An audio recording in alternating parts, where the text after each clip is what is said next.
Hey folks, welcome back again. So, the university course continues, or the 2013 citizen hearing continues, and this one is a doozy. So this is the second session of day 3, and this features Robert Wood, formerly of McDonnell Douglas, Stanton Friedman, Linda Moulton-Howe, and Grant Cameron, and the subject of which is documents and proof.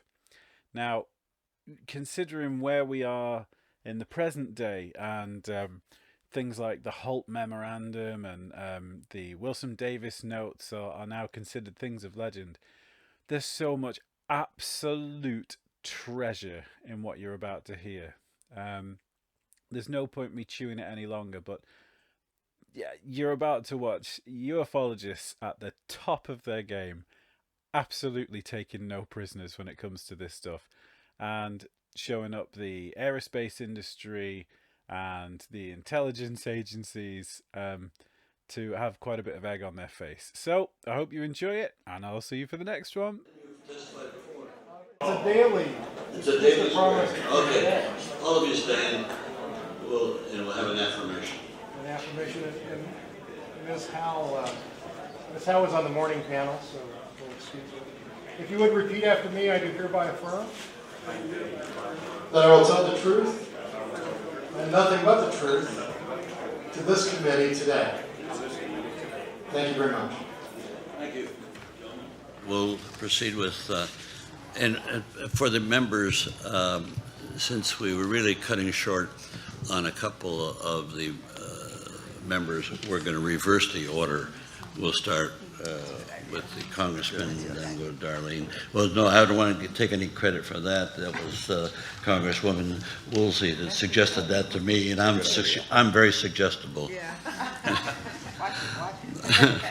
Dr. Wood, please. Yeah, I'm Dr. Bob Wood. Appreciate being on this committee as a witness. I got a PhD in physics so I could become a better engineer, and it turned out pretty well for me. I wound up working continuously for 43 years for one company, the Douglas Aircraft Company, becoming McDonnell Douglas, now a part of Boeing. My normal career there had me involved in the thermodynamics of keeping missiles cool, managing and selling the independent research and development projects of a couple of dozen scientists and engineers, designing radars to discriminate between Soviet ballistic missiles and their decoys, applying advanced technology to make the space station cheaper, better, and sooner, and finally helping to sell the Delta launch vehicle as the workhorse for NASA orbital payloads. In addition, I ran one project in the late 60s to find out how UFOs work. We didn't find out. And had one project on remote viewing, both of them proprietary. My involvement with questioned documents came shortly after I had retired from McDonnell Douglas in 1993. It was about the end of 1994 when my former colleague, Stanton Friedman, from our old UFO research project, called me up and said that he had received a fax copy of an alleged War Office training manual entitled Extraterrestrial Entities and Technology, Recovery and Disposal. This is what it looks like. Was I interested in trying to dig deeper? The answer was yes. And I called the possessor of the 35 millimeter film from which this copy had been made, Don Berliner. Don was also interested in determining whether they might be genuine or fake, and he and I took the negatives to his local photo shop, where we both monitored the process of reproduction and printing. Don was further helpful in lending me the box in which the film was mailed. It had been mailed from a drugstore in La Crosse, Wisconsin on March 7th, 1994. And actually, you should have an attachment that permits you to see these images that are showing. The manual itself consists of 28 numbered pages, plus the cover and one document page control I. There were 6 chapters and 4 appendices listed, but only the first appendix was shown. The manual was a simple summary of the project and a detailed set of instructions of how to handle the recovery and removal of extraterrestrial craft and living organisms, or EBEs, extraterrestrial biological entities, where to ship the parts, how to do all this, and how to deceive the public with security measures. It was stamped with a security caveat of top secret, magic eyes only on every page. Of particular interest is a table that specifies where to send the parts or bodies, noting Area 51 S4 and Blue Lab WP-61, both of which have been claimed by others to involve government UFO storage facilities. Also, the authentication interest is page I, documenting removal and replacement pages and the initials of the Magic 12 operations officer involved. The two sets of initials are EWL and JRT. Neither person has been identified. After I had a high-quality copy available, I was able to make an appointment with a public relations person from the government printing office right here in Washington. A longtime employee of the public printer, Mr. McCarter was knowledgeable and helpful. He read the entire document while I waited, stopped several times to look more carefully, and then said something like, well, based on the content of this manual, I would say it was probably a fake, but there's something remarkable that makes me think twice about it. If you look closely, you'll see that some of the Z's are slightly raised. This was happening with the type font in the 1950s time because the less used letters, especially the Z, would get some debris on the bottom of the lead, and when they dropped down, they sometimes would not fully seat. This is so unusual that I would say there is no doubt at all that they were printed on one of the presses in use at that time. We had one in this building and one in the basement of the Pentagon, and they were set up to handle top secret jobs with all the security controls in place. Because of the subtleties of the shape of the F and G letters, we identified the type font exactly, Monotype Modern, a popular one in heavy use at the time. Our conclusion, this document was authentically printed by the government for some reason in 1954. The success of this evaluation caused Stanton Friedman to call me again and say that he had someone writing to him that he had received many leaked documents from various sources, and that he lived in Big Bear Lake, a lot closer to me than he in Eastern Canada did. Therefore, with proper introduction, my wife and I visited Tim Cooper at his home there. He said he was willing to share these documents because he wanted to determine their authenticity. He had become interested in the topic because his father had told him a story about his own involvement in covertly printing a UFO retrieval report and had told Len Stringfield about this experience. Tim Cooper shared copies of several of his documents from several different sources that were included in October 1998 presentation to UFO Symposium jointly with my son and colleague Ryan. This was the first time that significant authentication reports had been presented to the UFO community, and the word spread. Actually, Linda was there at that meeting. The word spread, resulting in a sponsor asking to further authenticate these documents and publish them widely. The sponsor also wanted Ryan and me to make a television documentary on their authenticity, and it was produced and shown on a sci-fi channel as The Secret. We decided that there was interest by other researchers, so Ryan created the website www.majesticdocuments.com for easy access to all the documents we possessed. There are 10 sources for 103 documents, 3,800 pages. The website shows 64 of these documents, including 27 of them before 1948. Many of the documents we have received from multiple different sources to Tim Cooper. We have established beyond any doubt in our minds that he was not the author of any of these documents in several ways. We have original envelopes used to mail the documents. More importantly, we have used some forensic linguistics, including spelling errors, word and sentence length, and syntax, to show that Cooper's writing, of which we have a huge sample about the history of White Sands Missile Range, is inconsistent with any of the questioned documents. It is clear that if there were secret projects studying UFOs, there would be written records. In the days of carbon copies, leaks would be expected to happen, so plans would be made to deal with them. Such plans would involve controlling the media as much as possible. while denigrating and discouraging reality reporting, maximizing the idea that it's easy to fake anything these days with computers. This is not true when you have original paper and ink, and recognizing that many of the documents were leaked well before 2000. Authentication of documents is a very orderly process. First, you establish provenance if possible, usually unlikely for illegally leaked documents. There are two kinds of tests that can be performed, physical and intellectual.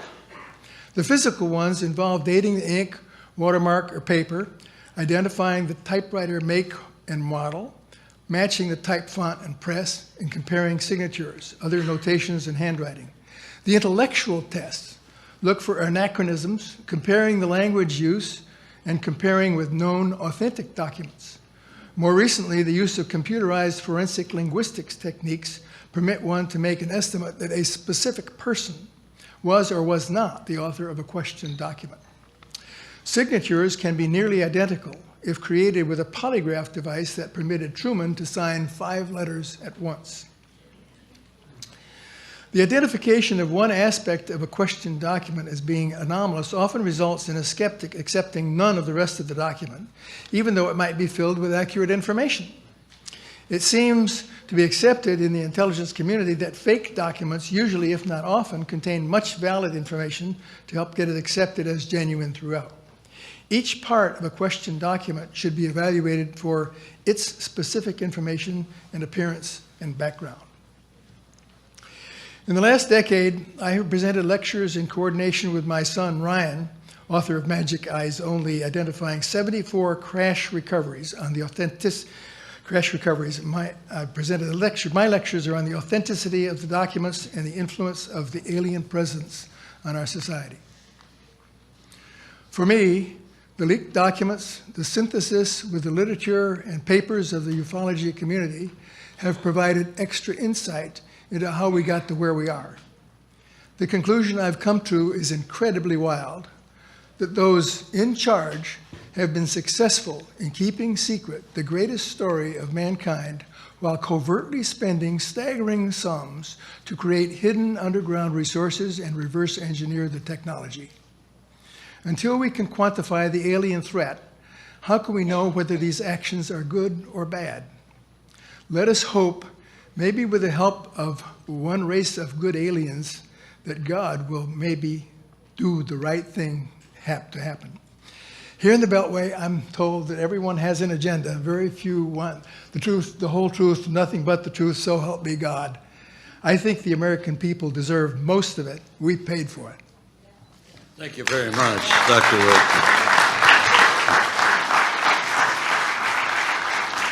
Ms. Howe, please. We've heard from you before. If you could limit as best you can so we can make up some time, please. Thank you, Senator Gravel. To complement what Dr. Wood has presented, I thought that I would try to acquaint you with some of the text, and if we could have the image number 1. The title is Extraterrestrial Entities in Technology, Recovery, and Disposal. And at the bottom is the War Office stamp, Majestic 12 Group, April 1954, image 2. This manual has been prepared especially for Majestic 12 units.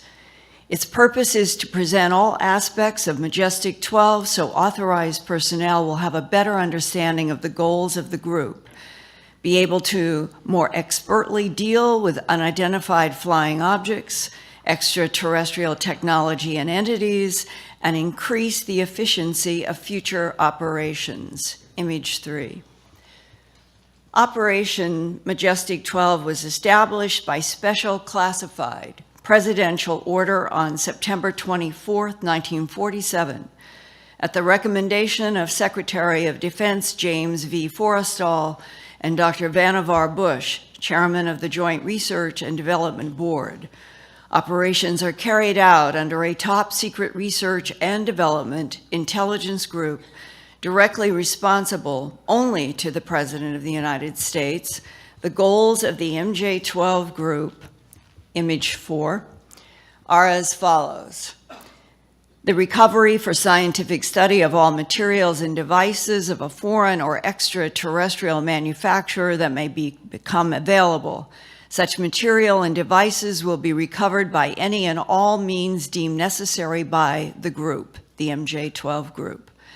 The recovery for scientific study of all entities and remains of entities not of terrestrial origin, which may become available through independent action by those entities or by misfortune or military action, meaning we might shoot them down. The establishment and administration of special teams to accomplish the above operations. The establishment and administration of special secure facilities located at secret locations within the continental borders of the United States for the receiving, processing, analysis, and scientific study of any and all material and entities classified as being of extraterrestrial origin by the group of the special teams. Establishment and administration of covert operation to be carried out in concert with central intelligence to effect the recovery for the United States of extraterrestrial technology and entities which may come down inside the territory of or fall into the possession of foreign powers. The establishment and maintenance of absolute top secrecy concerning all the above operations. The current situation.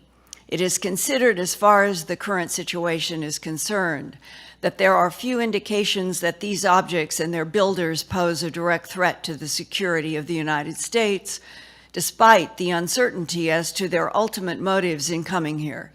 Certainly, the technology possessed by these beings far surpasses anything known to modern science, yet their presence here seems to be benign, and they seem to be avoiding contact with our species, at least for the present.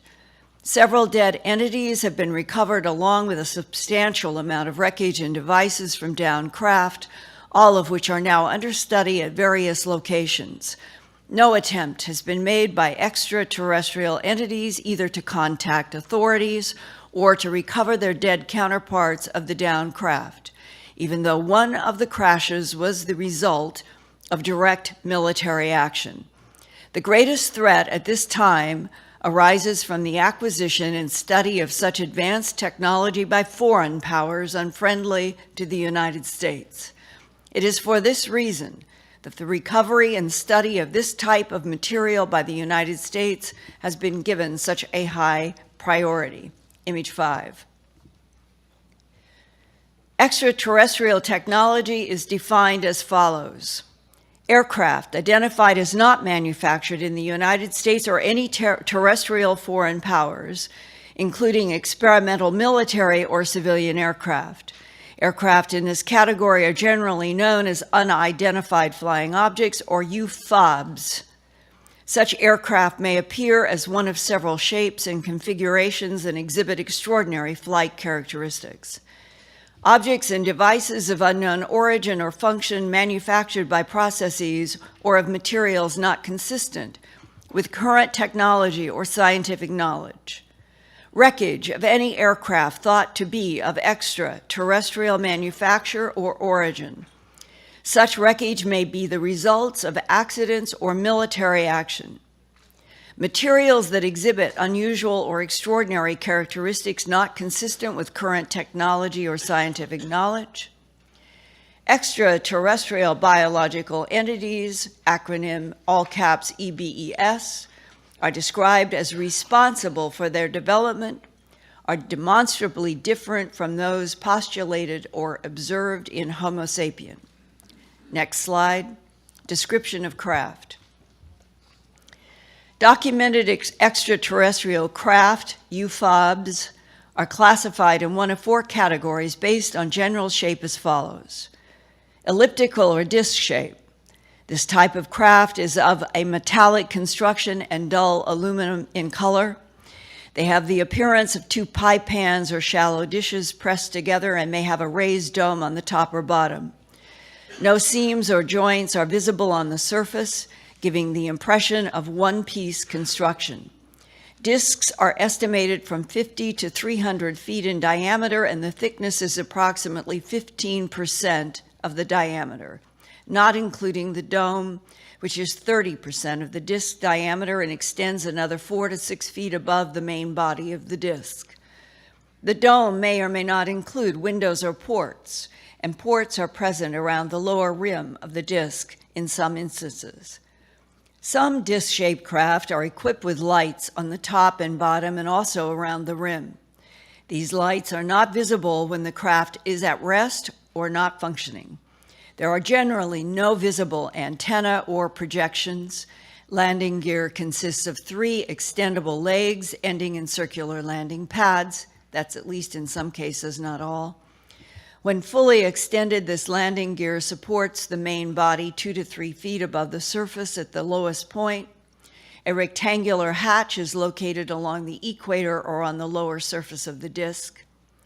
There are fuselage or cigar shapes. Documented reports of this type of craft are extremely rare.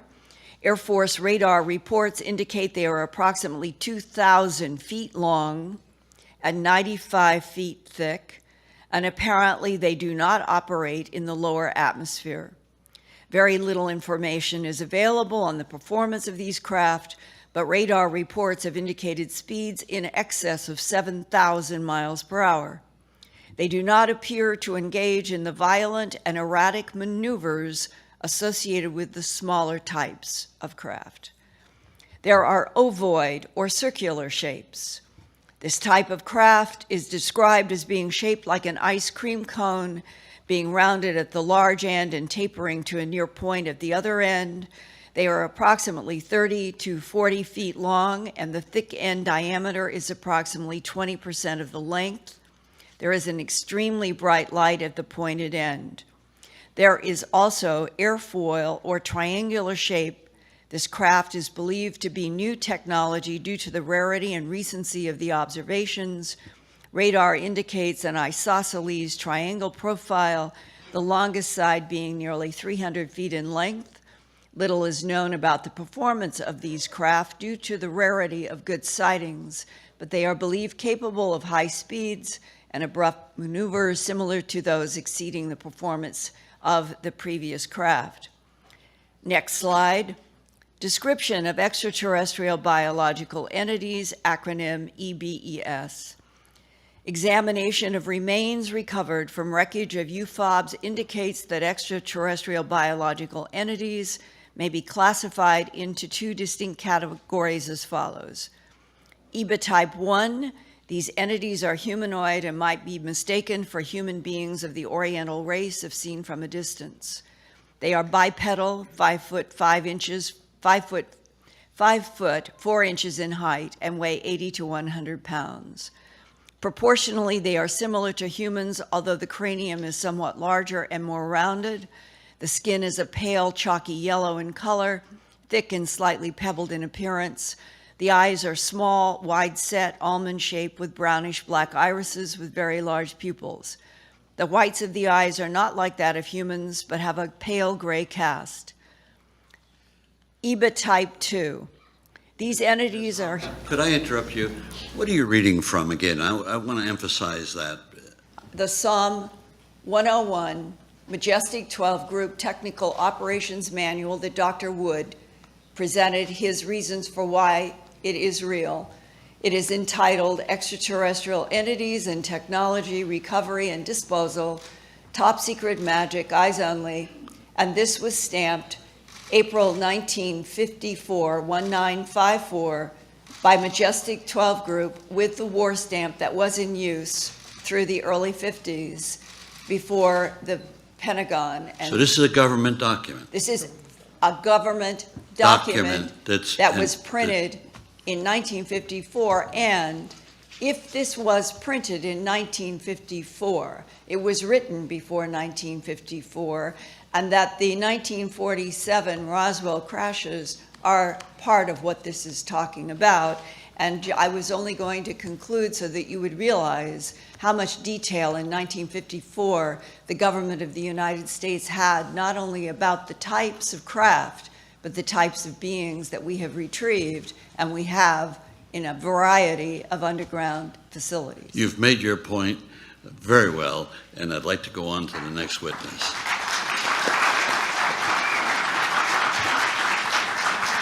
Our Canadian friends. Dr. Friedman, yours.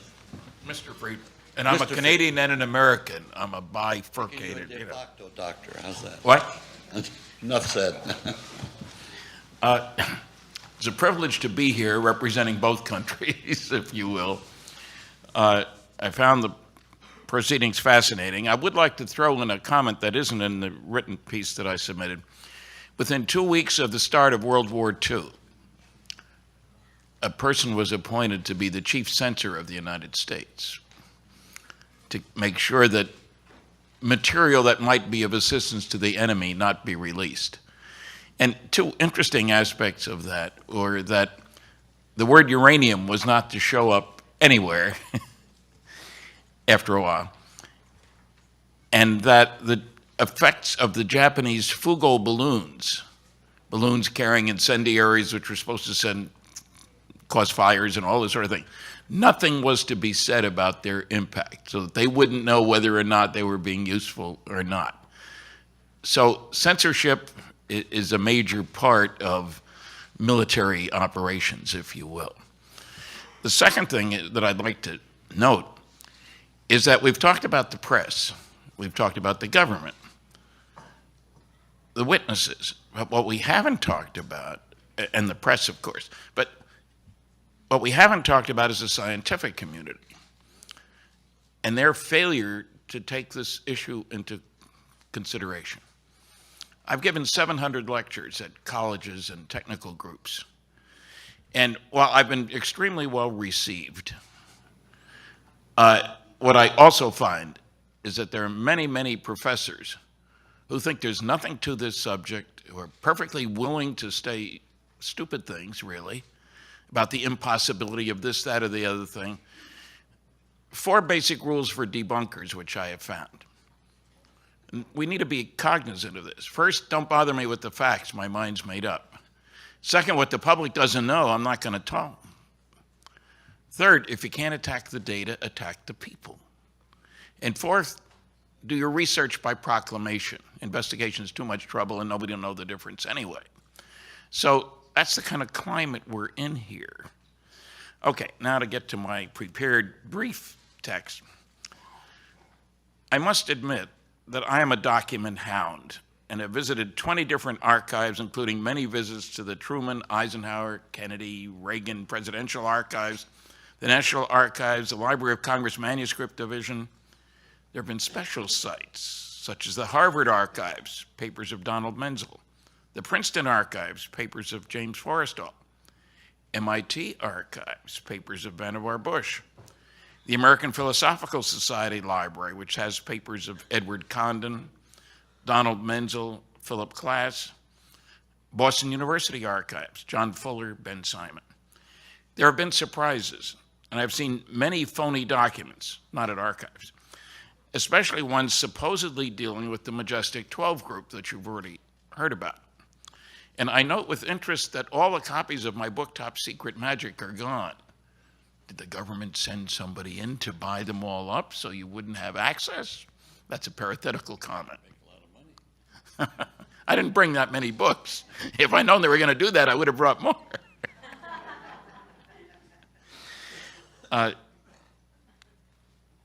There have been surprises in my investigations, especially ones about documents supposedly dealing with the Majestic 12 group.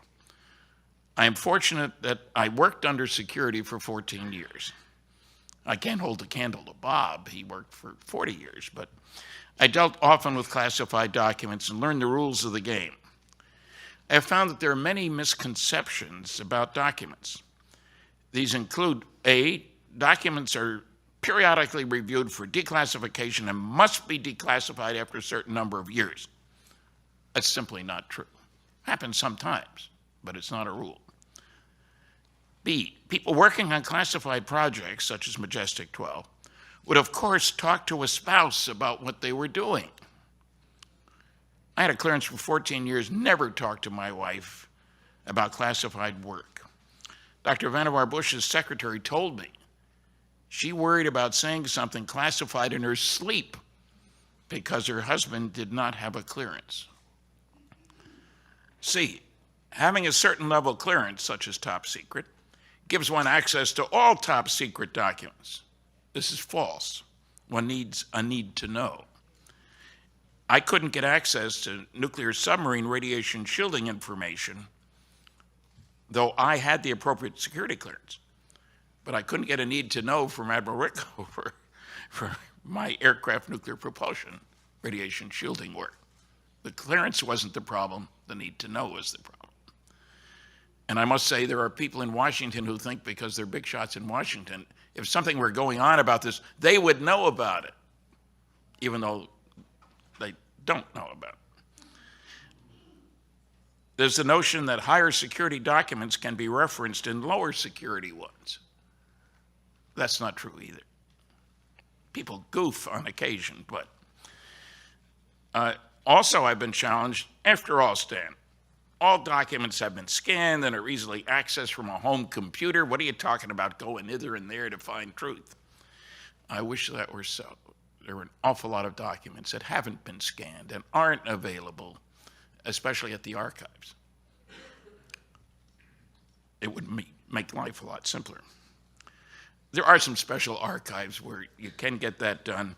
In 1970, when I worked for Bob briefly at McDonnell Douglas, I had a search done of government contract reports using the keyword, one keyword, magnetoaerodynamics. 900 documents were found, of which 90% were classified. I suspect some were for black projects, and maybe even dealing with plasmas and UFOs, which is an area I'm particularly intrigued with. I've spent a great deal of effort on the question of legitimacy of the Majestic 12 documents and reported my findings in my book, Top Secret Magic, in an update chapter in my book, Flying Saucers and Science, and my final report on Operation Majestic 12. I believe I have dealt with all the anti-arguments about the Eisenhower briefing document, the Truman-Forrestal memo, the Cutler-Twining memo. All three stand up to the attacks. For example, this includes proving that Dr. Donald Menzel, supposedly a skeptic, did loads of very classified work, though unknown to the outside world. In a letter to John F. Kennedy, which I found at the Harvard Archives, there's Dr. Menzel telling John Kennedy that he had a longer continuous association with the National Security Agency and its Navy predecessor, more than 30 years as of 1960, than anybody else in the country. When we are properly cleared to each other, I can tell you more.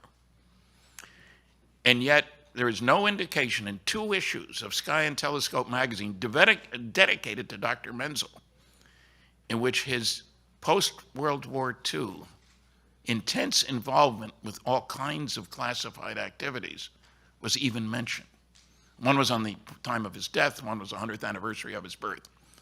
But nobody knew about this stuff until I, to my shock, found this out.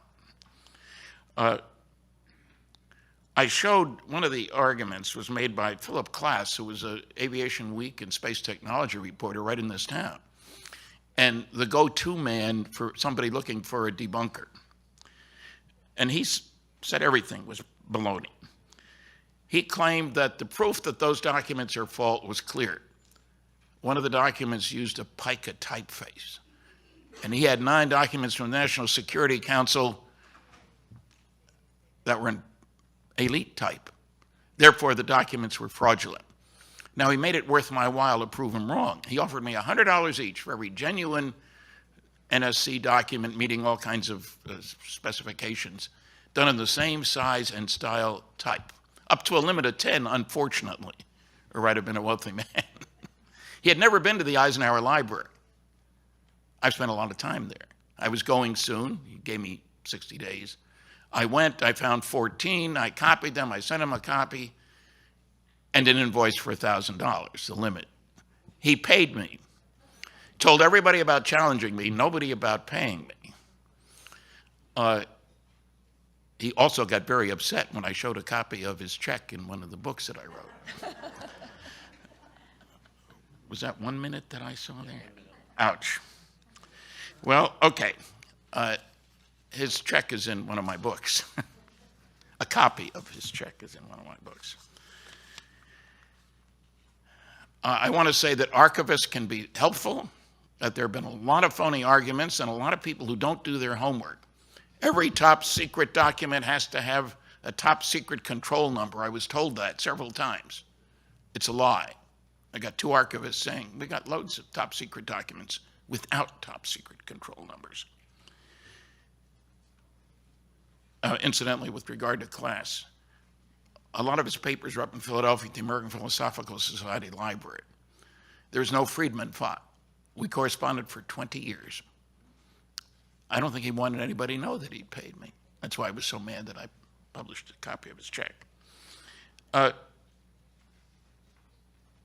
are also times, just one last point, when a perfectly legitimate document might have a false claim in it. For example, General Twining wrote a letter to a pretty good-sized group of people in which he expressed a desire, wouldn't it be great if we had pieces of a saucer? And people have interpreted this as saying there weren't any such pieces. Well, a lot of the people that were getting this memo didn't have a need to know for this stuff. So he had to lie. That's the way it goes. So thank you.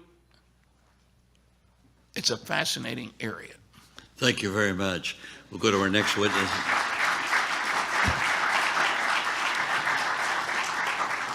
Thank you, Mr. Chairman. I have no written testimony. If you have a written testimony there, it's actually for tomorrow. I just wanted to be added to this panel today to talk about one particular document. I have a series of documents. It's got a memorandum on the top. I'll just be highlighting little bits and pieces of that. But I do have a statement that I want to read. I have testified in front of this committee a number of times. And I would like to just say that it has been an honor to testify in front of this committee. We in the UFO community have complained for years that we have an important issue and that nobody has listened to us. Unlike the uninformed newspaper articles that continue to be published this morning, this committee has done its research to prepare for our testimony. You have listened carefully to our testimony, and most importantly, you have treated us with respect. The latest Gallup poll places the approval rating at Congress at 15%. I am quite sure that in this room, your approval rating is much higher than that.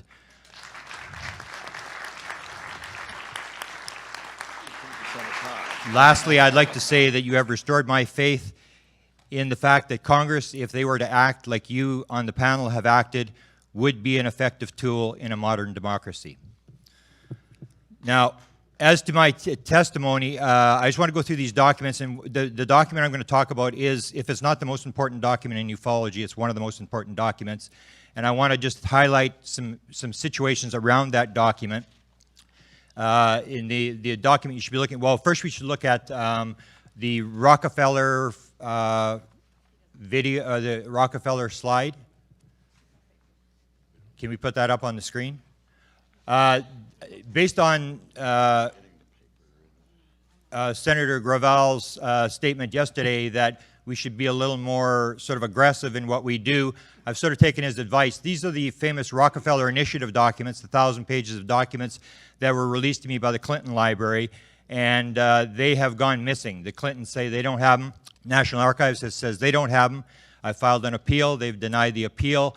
And so what I've done, based on what Mr. Gravel said yesterday, I intend to send them back to the Clinton Library, and it's going to be kind of embarrassing that they're going to get it from a foreign citizen, but we'll see what they do, whether they put this back in the presidential record. These are 1,000 pages of documents the Clintons say they no longer have.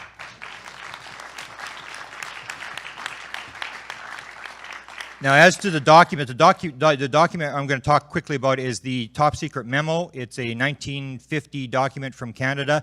But I want to sort of go around the documents that talk about why this is so important. If you took a look at the top document called Memorandum there, you will see, to give you some background, in Canada there was 4 different organizations that controlled UFO files. There was the Department of Transport, there was the National Research Council, there was the RCMP, and there was the Department of Defense. The Canadians, regardless of what anybody wants to say, are playing the same game as the Americans. In the 1960s, late 1960s, they shut down their UFO program, and they released all the sighting files, which is what all the governments are doing. They're just releasing their sighting files. But the actual discussion behind the sighting files as to what does the president say, what does the head of the military think about this, what does the Prime Minister of Canada think about this, that is all the stuff behind. That is the stuff that you will not see. People will release the sighting files, but they really don't mean anything.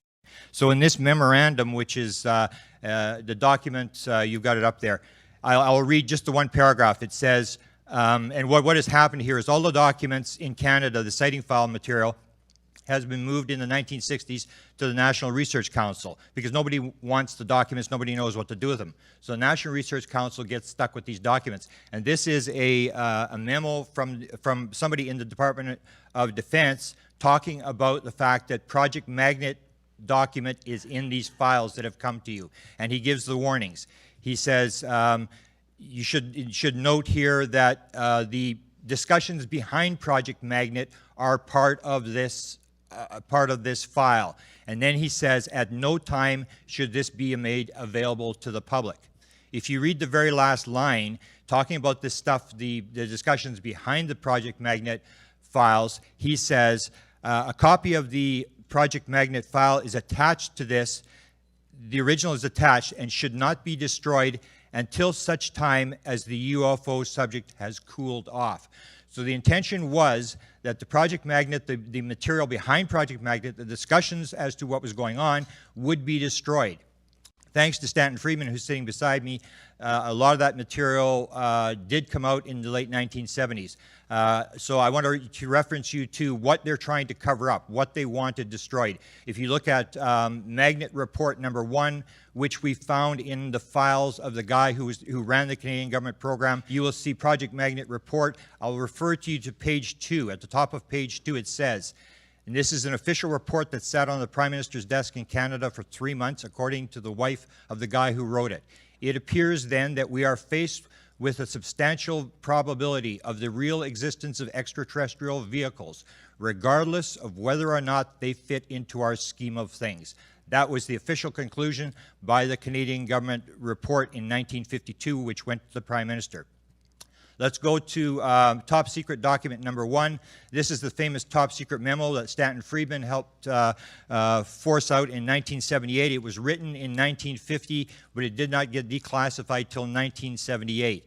It is a top secret document. The Canadian government does not deny this document. It agrees that this is a legitimate document. It was stamped top secret. It was written by Wilbert B. Smith. The background to it was the Canadians in 1950 had decided they were going to go to the Americans. They were going to find out what the Americans knew about the flying saucer program. They went down and through the military attaché at the Canadian Embassy, and through the Canadian Embassy they asked questions of the Americans. Is this for real? What's going on? And here's the conclusion that went back to the Canadian government. The subject is the most highly classified subject in the United States, rated higher than the hydrogen bomb. Flying saucers exist. Their modus operandi is unknown, but there's a small group headed by Dr. Vannevar Bush, who is the science advisor to Roosevelt, that he's in charge of the program. And the fourth thing was the entire matter is considered to be of tremendous significance. And then the fifth point that he mentions, and this goes to Mr. Bartlett's question about how did they get here from 37 light years away, he said, I was further informed that mental phenomena may be associated with the flying saucers, and that the Americans aren't doing very well because they've asked that if we're doing anything in Canada, they're willing to exchange credentials and talk to us about it. That's the top secret memo. Flying saucers exist. What's happened in the last 50 years has been a circus. Can we go to the next document, which would be embassy document number 4? This is some of the documentation that was destroyed by the Canadian government. It was recovered because Wilbur Smith had it in his personal files. And I'll just read to you here. This is the third secretary at the Canadian Embassy writing to Wilbur Smith back in Canada. He said, we are, of course, have our eyes and ears open, and if anything significant should happen, you'll hear it through the right slant channel. These are the military liaison people. At the instructions of the ambassador in the embassy, apart from Wright and myself, nobody is to discuss the matter with anybody. So the Canadians have been told, And on the second page of that, which is embassy number 4, basically it says, the ambassador and I would be particularly interested in any indication that you may have heard of the possibility of an official statement. The Canadians in 1950 were sitting, they had heard that the Americans had a crash flying saucer, they had been told that this was for real, and they were sitting there waiting for the Americans to make a statement. So I'll just leave it at that, and if there's any questions, we'll go from there. Thanks. Thank you very much.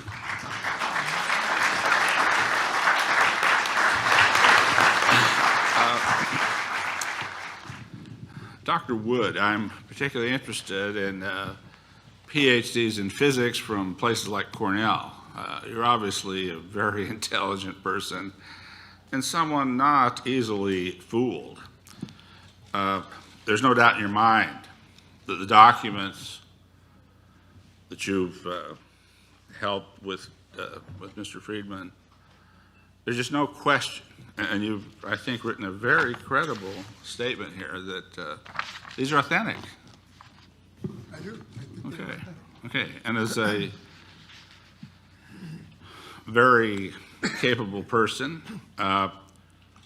when the top page of the document file, and the 28 pages you say were involved in this, well, and again, we're talking, I think, what I'm understanding is that what you've authenticated is the Majestic 12, what's been known as the Majestic 12 stuff, which resulted in this particular. Yeah, if you could just clarify that for me if I've got that wrong. Okay. My son's website, www.majesticdocuments.com, has 64 Well, documents in it. This is one of the 64. Oh, I see, okay. And basically, it is a replication of the manual that was photographed on a 35 millimeter film.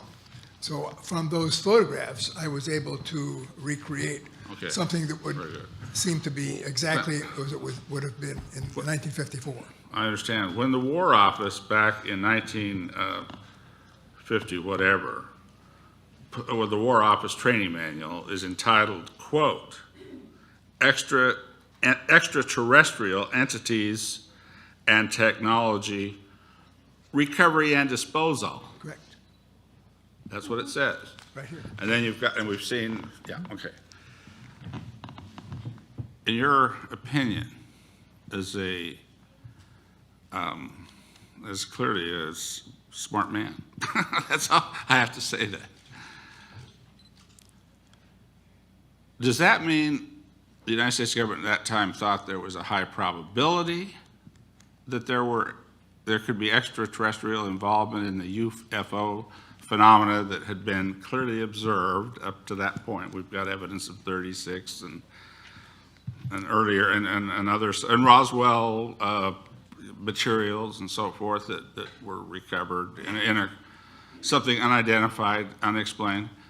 Let me finish my question, if I could, Dr. Wood. Is that proof that the government at that time thought there was a high probability of extraterrestrial life involved, or is that an indication that the government thought it was an absolute reality that extraterrestrial was involved? Because wouldn't the government, with thinking that perhaps this is the best explanation, have to prepare documents to help researchers categorize not necessarily things they had found specifically, but things that had been cited that other people had found that had been reported to them? I'm just trying to understand the context of the Majestic 12. And I'm asking Dr. Wood, I'm going to get to you in a moment. That's how. I can see you were eager to say something. Go ahead. Well, I think the important point is that of the documents that I have, three of them basically cite crashes associated with the so-called Battle of L.A. in February 1942, where one was recovered in the San Bernardino Mountains and one was salvaged by the Navy at sea.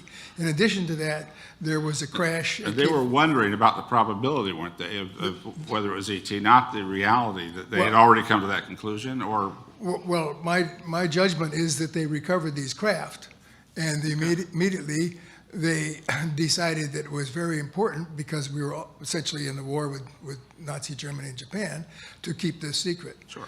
And so, And of course, that would imply that they thought that maybe this was a Nazi maneuverable vehicle that may have been. the document, Clearly, at that time, there was a lot of respect for German and Russian and engineering on things. there's a. They couldn't, they weren't exactly the same as what we had developed in the United States.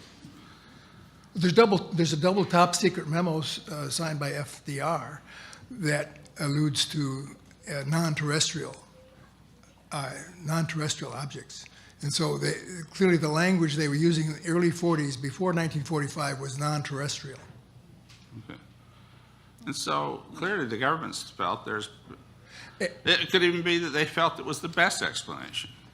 But do they have, in these documents, is there something that absolutely is not just a report of, but an actual thing that they're saying is unquestionably of extraterrestrial origin? That's what I'm asking. Well, they initiated a study called the Interplanetary Phenomenon Unit that had a classification of top secret. So in my judgment, these early crashes were what triggered a process that is described in the 1954 document as to how we would be able to go and retrieve crashed or shot down flying saucers and be able to study them. Sure. We have probably at least 100 different crash retrievals over the world. Sure. In other words, Dr. Wood, one of the possible explanations, and I'm not leading anybody anywhere here. I'm trying to understand it as best I can, and I don't care where this leads. I want to know the truth. That's what getting rid of a truth embargo is all about. But anyway, what I'm asking is, wouldn't it be prudent, as what I think is apparent in some of the Canadian memos I'm going to ask Mr. Cameron about, that a government thinking that it might be the best explanation is going to set in procedures and even make descriptions, not necessarily because they have, the government people that writing these memos had witnessed the craft that had the legs of this, but they had received reports of crafts like this, and so they were preparing, and as people, they were much more eager, it seems to me in those days, to go out and try to find evidence of what they thought might be the best explanation. Now, is that, I'm going to go to Mr. Cameron and say, is that consistent with this document that you, and believe me, I want to commend everybody here that's been instrumental in getting some of these documents, because we wouldn't have had these documents without the four of you all sitting here in front of us today. And that's a great, great thing.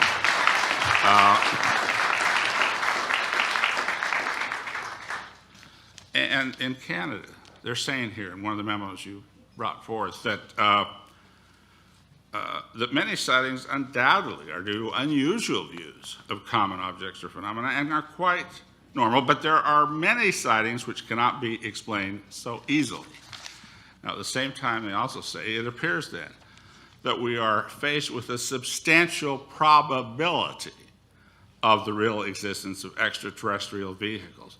Now, you know, as far as I'm concerned, if I were a member of Congress, which I was, and if I were again, I would say to you that if I felt there was a substantial probability of the real existence of extraterrestrial vehicles based on reports that had come in, 86,000 in this country alone, 62 that had enough oomph to be highlighted here this morning, witnesses, missile launch officers that saw things that caused the whole government to restructure some of their weapon systems.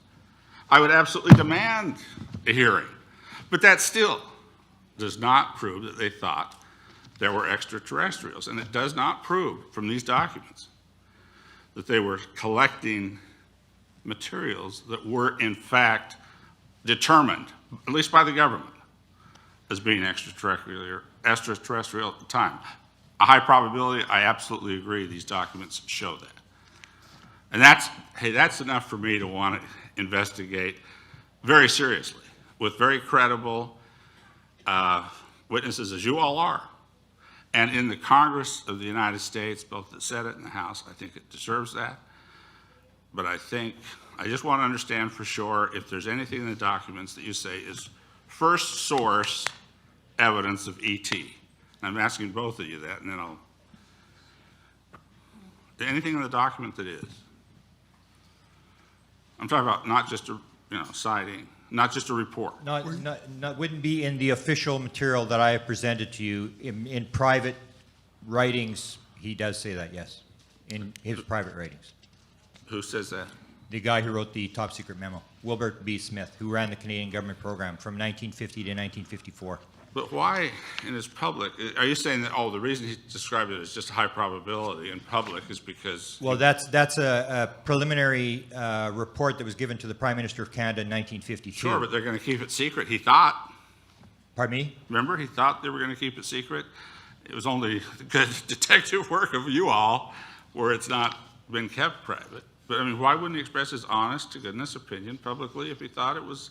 Hey, it was very clear. It was very clear from this cover letter they were going to keep it under wraps. The document is stamped top secret. It was all classified. Sure. And it was classified. This document was forced out by Stanton Friedman in 1978. No, I understand. It And I remained classified. commended him for that. And so there's a lot of stuff I'll talk about tomorrow behind the scenes of stuff that he was doing and the Canadians were doing that showed that they knew this was extraterrestrial. But in the document, he does say the Americans say flying saucers exist. It's simple. Flying saucers exist. He went down there. Tomorrow I'll get into what he learned in the States and who was telling him what. Okay, but in the documents you have here in front of us, it doesn't. Or does it? Or I'm not trying to get in any... No. Okay. But it does say flying saucers I see exist. my That's what they were time told. is up. Thank you very much yeah. for your answers. I wish I could get to it. I think you have something important to say, and I hope we'll get it eventually. Thank you. And we'll come back to it. Congresswoman Hooley. Thank you, Mr. Chair. Again, anyone that would like to answer any of these questions would be great. Do we have, other than what happened in Utah, or New Mexico, excuse me, do we have any other vehicles, UFOs, whatever you want to call them? Do we have any of those that were crashed, shot down, that we can examine You mean publicly? publicly? It's all classified.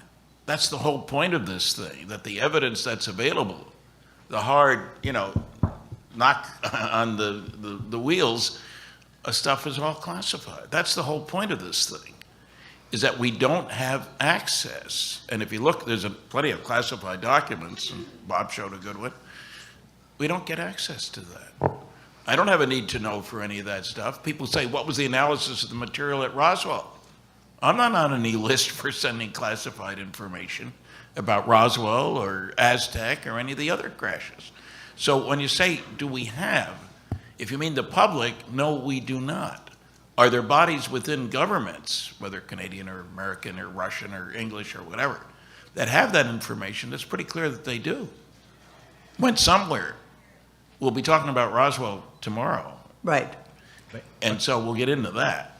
And one postscript, this is not about a probability, sir. This is how the government wanted the collection teams, which had names and numbers, to be how they would go out to retrieve craft, how they would go out and retrieve bodies dead and alive. The whole procedure of how to deal with it was written and published in this 1954. And how to cover it up. And how to cover it up. And if I could add, my son has written a book called Magic Eyes Only, which describes 74 different crash retrieval cases with an authenticity index for each one to give you the confidence that you should have. And some of them are very highly confident, some of them are questionable. But we're talking about dozens of crashes that have been retrieved, all of which are classified. And the reports are merely from other people who have described the process of retrieving them. Can I add Yes. what Wilbur Smith said, the Canadian guy? He states quite openly in his writings that he handled a piece that was shot off a flying saucer in 1952 over Washington by the Navy. He maintained that. Near the end of his life, he was dying of cancer. He knew people were trying to get him to talk. We have a letter. I don't have it for publication. I have it, where he was asked about the crash material, and he said the U.S. has tons of it, and they also have a lot of film And then he puts in capital, it is in official, not U.S. Air Force hands. So he was hinting to people that this is for real. His son testify, he will testify, he's talked to me, he's talked to numerous people, that his father told him shortly before his death that he did see a flying saucer and the bodies outside of Washington, D.C., and one of his associates also saw it. I talked to his top metallurgist guy, because a lot of this material was going to Canada for analysis. I talked to his metallurgist. I said, how much material did you and Wilbur handle? He said, tons of it. Again, thank you. Has this, I mean, we've talked about this occurring, unidentified flying objects in England. Is this a worldwide phenomena, or is it? Yes. Okay, thank you. And what do other countries do with the information they get? They usually pass it on to the United States. There was a crash in Varginha, Brazil, which the word is that Americans took the wreckage and the bodies. Yeah, the Secretary of State was there. Warren Christopher went there, and the deal supposedly was that they were going to put a Brazilian on the space shuttle, and that's happened shortly after they negotiated supposedly for the bodies in the craft. Carrot and stick. Why do they want to? Why do we want to keep quiet about this? What? I'll give you 6 quick reasons. All right. You want to 6? figure out how, by we, you know, everybody, want to figure out how they work. They make wonderful weapons delivery and defense systems. You got wreckage. You set up your secret project. Rule number 1 for security, you cannot tell your friends without telling your enemies. They read the newspapers too. Right. Second problem, what if the other guy figures out how they work from his wreckage before you do? You don't want him to know, you know, he knows. Weapon, counter-weapon, counter-weapon. Been playing this game a long time. The third problem is, what if an announcement were to be made? You pick the people trusted all over the planet, as I mentioned yesterday, you know, the Queen and the Pope, saying that indeed some UFOs are alien space. What would happen? Are we ready to deal with the increase in mental hospital admissions, all kinds of things that would go on? Church attendance would go up, I presume. The stock market would go down. Anything that rocks the boat in the stock market goes down. Are we ready to deal with those? And I think one thing that would happen is that the younger generation would push for the very sensible notion of, hey, we're all Earthlings. What are you talking? Canadians, Americans, Greeks, Peruvians. You know of any government that wants that? I don't. The United States government doesn't want people to think of themselves as planetarians, if you will, Terrans. Nationalism's the only game in town on which the world operates at the moment. Fourth, there are the distinct religious problems with people saying there is nobody out there. It's the work of the devil. I've been told this by certain religious people. These things can't be real, and there would be great distress if an announcement were to be made. Fifth, people say if they're coming here and we're not going there, they're more advanced than we are. That means pretty soon we'll get rid of oil. There goes that industry. We'll have better ground and air transportation. There goes those industries. Some people would say maybe that's not a bad idea, but I was going to say I'd like a little faster airplane, but go ahead. Yeah. And finally, I have heard 7 stories of American airplanes, one of them was Russian, being destroyed by aliens chasing those aircraft. And the United States government does not want to release that. It's a long habit. Bad things happen to people. You don't want the public to know. We shot down some Russian airplanes. No word in the newspapers about them approaching the coasts, if you will. It's been done. So if we're going to disclose, we need to have a procedure established. Okay, where do we go from here? I think one thing would be to announce that there are going to be international conferences. Amen. International, dealing with the political, religious, technological, et cetera, implications here. It's a whole new world. Everything changes. It's not just UFO buffs that have things changing. Thank you. Thank you, Congress. You're back. Congresswoman Kilpatrick, please. Thank you very much. I got one for you to come back. Doctor, would you please define non-terrestrial for me, please? Non-terrestrial. Well, I think the word non-terrestrial was selected in order to avoid having to say they were extraterrestrial, because other possibilities would have been to come from the ocean or from beneath the surface of the earth. They just wanted to say they didn't know where they came from. Also, they could have come from some other place in time. There have been serious people who are, well, as was said earlier, mental processes may be important in this subject. And included in those mental processes are reports where things are strange in time. In fact, I think I heard yesterday somebody said his watch was off, 25 minutes, 45 minutes. So I think they basically were being more careful than saying extraterrestrial. When they said non-terrestrial, they meant it could have come from beneath the earth or could have come from someplace in time.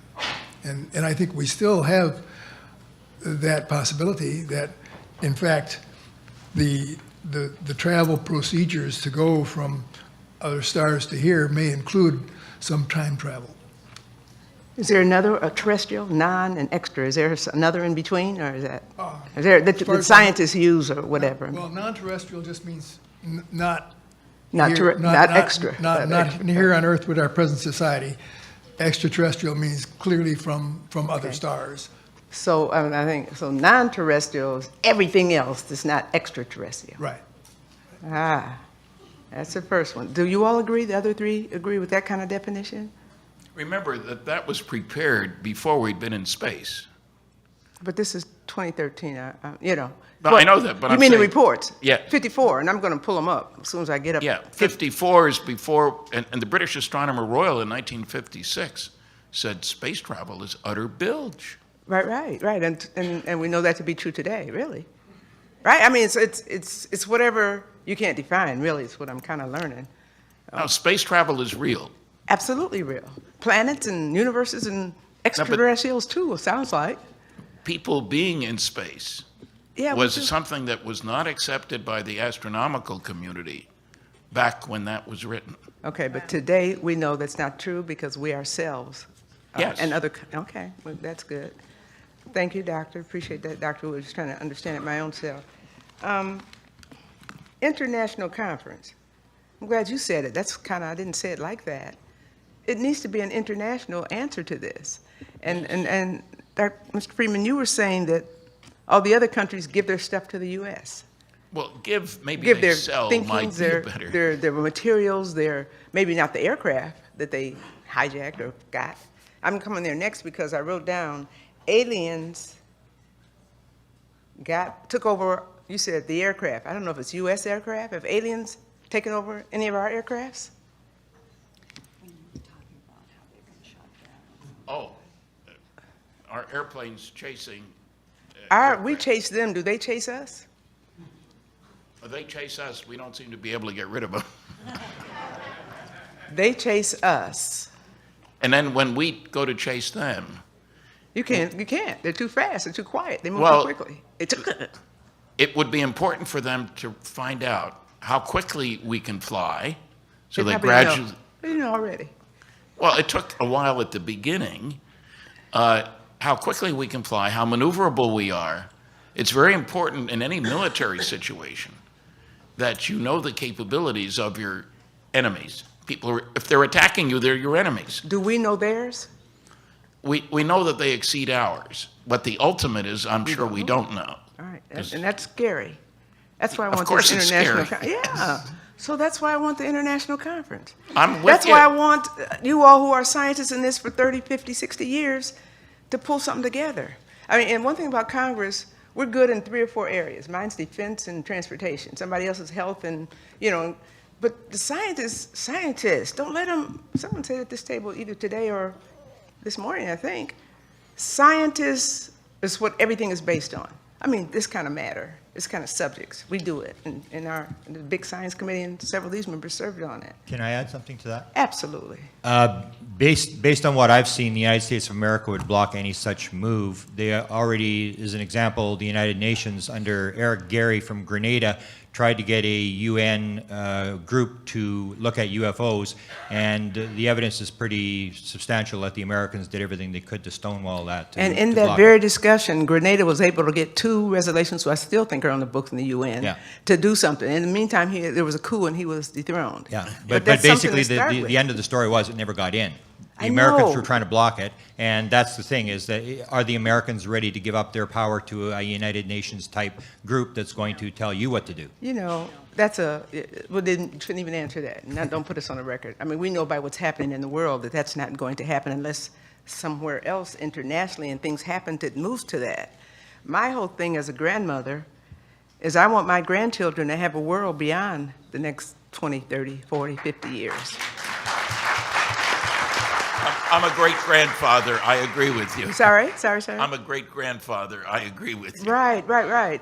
So it behooves all of the so-called humans, and I guess that's us who can come in here, wash our face and think, who are not nearly as intelligent as the people we don't know about, or the things, or the beings, or the presence. We got some work to do. But I think you have to remember that, and I think people sort of look at it like good, evil. I still think that the people who are running the cover-up still want the best for their children and grandchildren. I just think they have a Absolutely. different opinion of what to do. I think everyone wants the best for their children and grandchildren. I wasn't separating that out. Yeah. I think some want to keep it right here and not share the wealth. I think some are satisfied with an underclass and a top class. Because the idea I have is it's like we're in charge here. We know what to do. The rest of you just shut up and pay your taxes. But see, that's an arrogant, and it's probably maybe But true. that's I think what the I'm- situation is. It's probably true, but that doesn't move us to plan B. That's all I'm saying. Yeah. I think the whole thing is I'm feeling in the room, and I love the people who follow this and have for many years because you have the scientific data. But we're going to have to get together on the how-to. Because you got to meet people in not a combative way. It's got to be something that brings them in instead of shuts them out. And I think you go around the power structure to do that, with the power structure included. And then I don't want to give up because I think it's too critical. The expert testimony and all the information you've given me for 3 days now is my mind is blown up. You know, somebody wants to ask me a question. I said, I'm speaking on Friday when I get most of it and kind of sort it out. I don't know what to say right now. But to move it from a discussion like this that we're having to reality where people and countries get involved and begin to address it on scientific as well as other kind of ways, the others will come. They will. And then we take it out of that, mystery, spike-head, yellow people kind of thing, because it's way bigger than that. So again, thank you for what you do. We still have a lot of work to do. Thank you. Let me turn to the congressman on my left. Thank you very much. Thank you all very much for your testimony.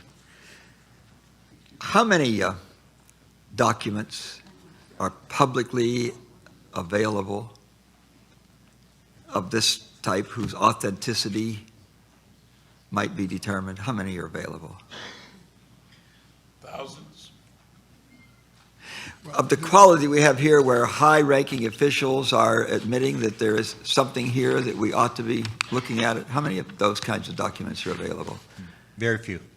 Very few? That's what they're protecting. They're protecting the internal But correspondence. There have The been citing some of them files here. they I'm released. reading some of them here.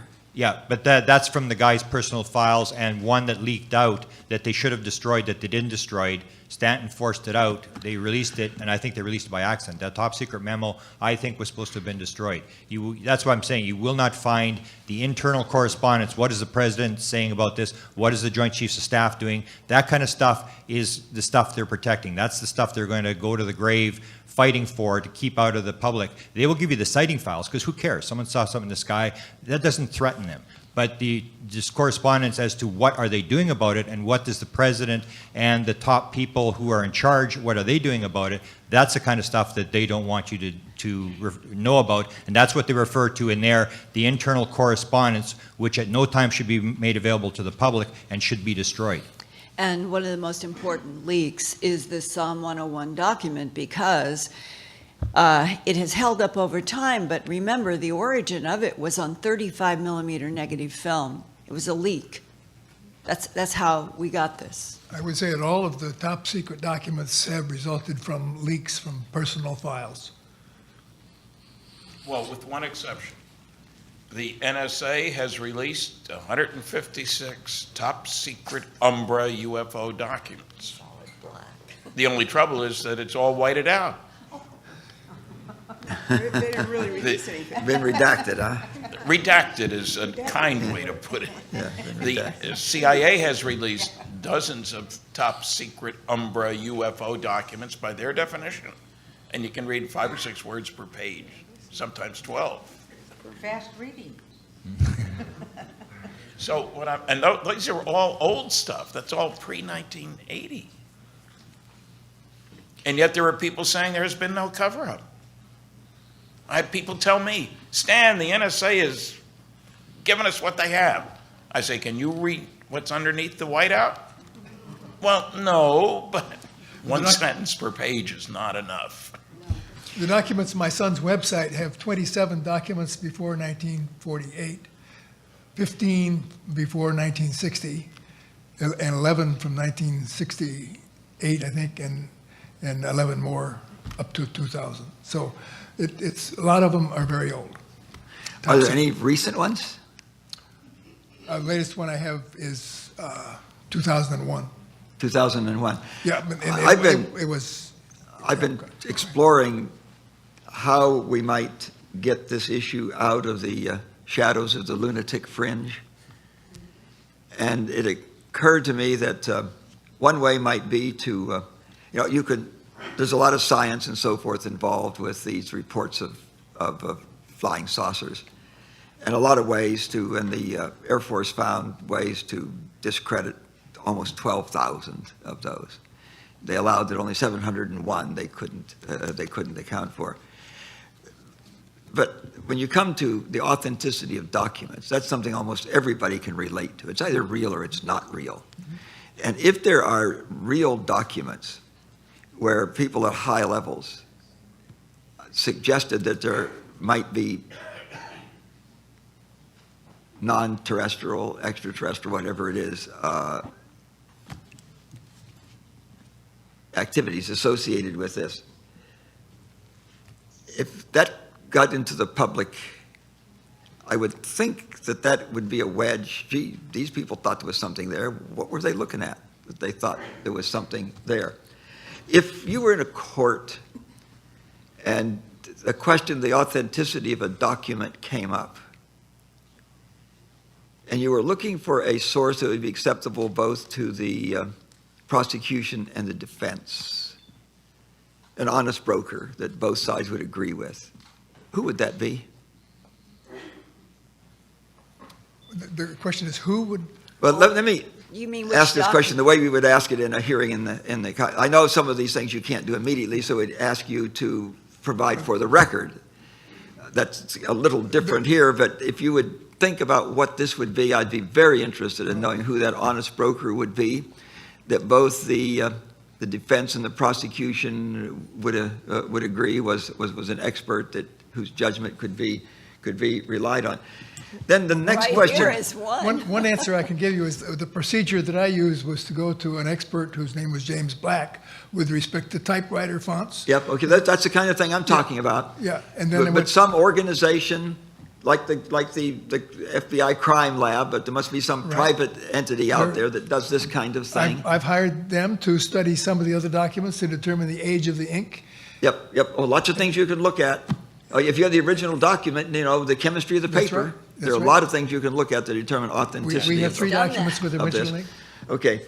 The next thing, if there are documents whose authenticity would convince people that, gee, we really need to look at what they were looking at to say that, then what would be, and again, think about this and get back to us, what would be a vehicle that would be both agreeable and acceptable to the general public for doing this?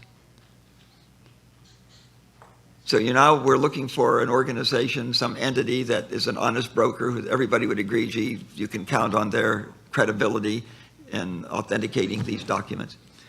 And then we need some entity to get this in the public domain, who has the courage to do it, who has the credibility to be acceptable to the general public. if we can do this, maybe we can get this out of the shadows, as I say, of the lunatic fringe, which is where it is now. You can see that from the press things. That's what people think about it. That's what the press thinks about it. Yeah. That's something different from what the people think about it. Yeah, I don't know. What do polls show? I haven't seen any polls on this. There are more believers than non-believers. Oh, really? Yes. Okay. By the way, 15% favorable rating for Congress is pretty high. It's more like 9%, and I'm looking for those 9%. Thank you for that challenging question. Spoken with true humility. Well, I've got 2 minutes so I can ask a question. But I want to associate myself with the remarks of Congresswoman Woolsey. And I know that Congressman Hooley and I had a private discussion on the same subject, and the congressman here has just touched upon it. What is the next step? Well, the next step is not going to be Congress here. I just do not think that's going to happen, period. But there's a thought that came up, one the other day, and it complements with what I think Mr. Cameron was bringing up. And that is the next step, and this is a great first step, make no mistake about it. I'm not trying to minimize the progress that we're making here. But an international conference, not made up of the lunatic fringe of opponents or the lunatic fringe of proponents, but an international conference, hopefully under the auspices of the United Nations, so it's global in its character. And so I would hope that the lobbying would take place within the United States, with or without the United States involvement. You could get it through the General Assembly. Now, clearly you won't get it through the Security Council because we control the Security Council, and that's a hoax. But you could go to the General Assembly, and you could try to get, and since there is such apparently a body within South America that has some interest in this, you could get it passed through the General Assembly, creating a commission, and the beginning work of the commission would be to have an international conference. So it would be it'd be a conference, not a hearing like this, but it truly would be a conference with an agenda to get papers forward, to have the analysis, and then of course to have the economic wherewithal to video stream it in all the pertinent languages, which is an automatic for the United Nations. I think that would be the next step, because we're frozen, and of course this is my own thinking, and I don't want to say that the others are associated with this remarks. I have lost faith in representative government. I truly think we're in gridlock. It doesn't work, and so we need to make a change. What that change will be, you can only make changes with power. You have to have power to make a change. We don't have the power here. We have the power so that it gets to the media, and so that's the step forward. Now, we hope that those who have funded this will think in terms of funding an effort to get the UN to get involved and to fund either privately or publicly an international conference. And so where will that take us? That will take us to a further realization that the answer is with the people. There's only two venues for change, or the exercise of power. One is the government, wherein the problem lies, or the people. The government won't, but the people are not equipped to do that under our present structure of human governance. So let me leave it at that and say that we will have an hour, a little less than an hour for lunch. So, we will be back here at 1:45, and promptly at 1:45 we'll begin, and we look forward to, because this afternoon I think we're dealing with Roswell, and that of course commands a lot of attention. Thank you all.